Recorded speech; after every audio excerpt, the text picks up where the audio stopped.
single batteries? I don't know if there's two in here. Probably. Two double A's or something. Very good.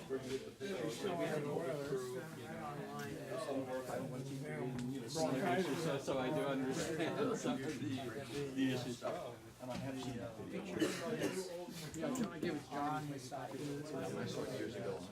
Welcome to the first CHRS show and tell. It's a new feature. We hope to make it a little more regular. Members bring in things they would like to share that they feel is of interest to people. One at a time, we'll talk about it, tell some stories, field some questions, and then we'll have a really nice lunch. And we welcome your feedback because going forward, you know, we'd like to make it even better and have it be something we do as frequently as, say, the radio clinic. Good chance to socialize. Okay, so anybody want to raise their hand and Denny, you go first with your rice paddy radio. Okay, so Jill wants me to go first. So what I brought in was something that the CIA designed. So come around here. This just looks like a brick because it's supposed to be able to survive an airdrop, land in a rice paddy, be buried until use, and even left behind in Eastern Europe and recovered many decades later. So this is supposed to be an indestructible item, and it is. And for that reason, it's got used for a lot more years than actually it was intended, even after solid state became available.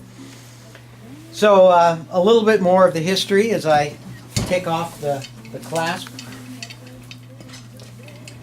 The CIA was formed in about 1947, 48, something like that. And it was an outgrowth of the OSS of World War II. First thing they did was start designing a clandestine receiver transmitter setup, which they call RS1, radio set number 1. And they used a operation in New Jersey called Radio Development and Research, RDR, which had a front making novelty radios. So it's not to arouse suspicion from Soviet agents. So this is the transmitter. And I've got pictures here. And typically this would be airdrop behind lines. And it was used extensively in Asia and also in banana republics and in Europe, particularly Eastern Europe. It was put into service in 1950 and remained in service with the CIA till 1964, long after solid state units had been developed and were put into use, which proved to be more fragile, less reliable, and unable to load into a coat hanger. So these continued. You notice the built-in key? Everything's self-contained. Turn that. Just a two-stage design, MOPA type transmitter. Works very well. No metering. Instead, there's little lights. And when you tune the different stages, the little lights glow, and that's how you know that you're on resonance and you're getting power into the antenna. So you can come around. You can take a closer look at it later. I'm not going to take off the 24 screws to open it up. What was the power output? The power output was 12 to 15 watts, depending on frequency. But the interior looks something like this. In fact, this is the actual unit. And if you want to see color stuff, that particular one is up on Peter McCollum's website. They're very rare. What did that cost the government new? I have no idea because the CIA published zero documentation. And the only reason why we have any at all is because it got adopted by Army Special Forces in 1961. So when we started getting active in Southeast Asia, they needed a radio. and they didn't like the what was available to them in the Army. And the CIA stepped forward and said, hey, we've got something. So they started providing a few of these, and there was such a, let me do this a little differently. There was such a demand that the Army actually decided they would produce them. And By the so- way, the club possesses something very similar, courtesy of the defunct Quebec Radio Museum, where they donated to us a set transmitter receiver, and we do have it in our compact storage. Right, so that's the GRC 109.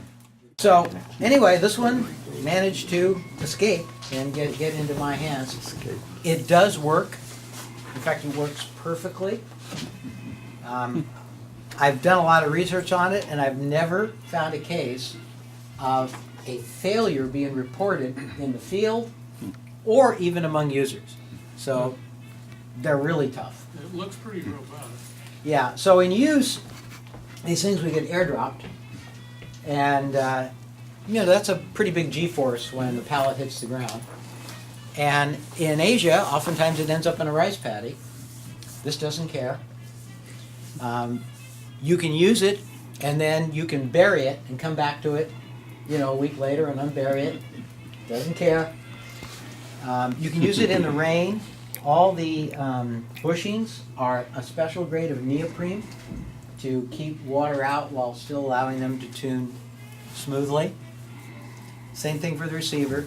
And the reason why they're made separate is so that it's much easier to spirit them in and out of a room without calling attention to them, like a typical, you know, radio that would be much, much bigger.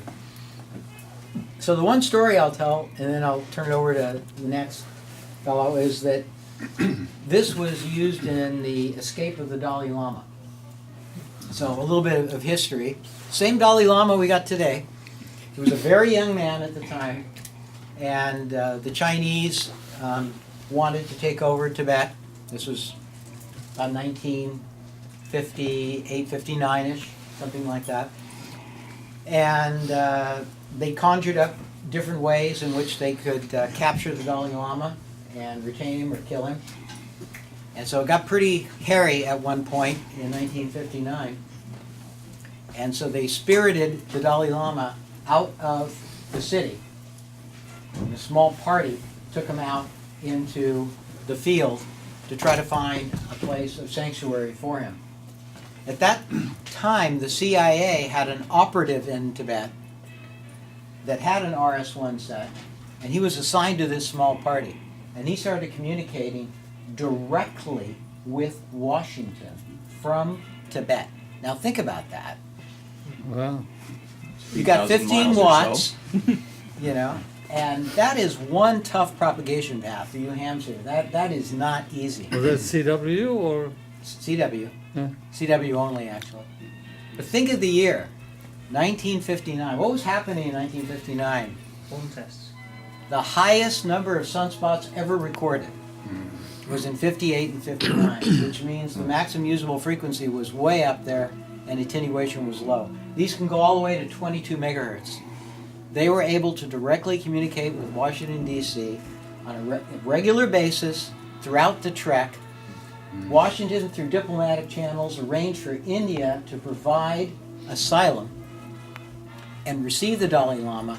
He was followed by 100,000 Tibetans, who then settled and formed a government in exile that exists to this day.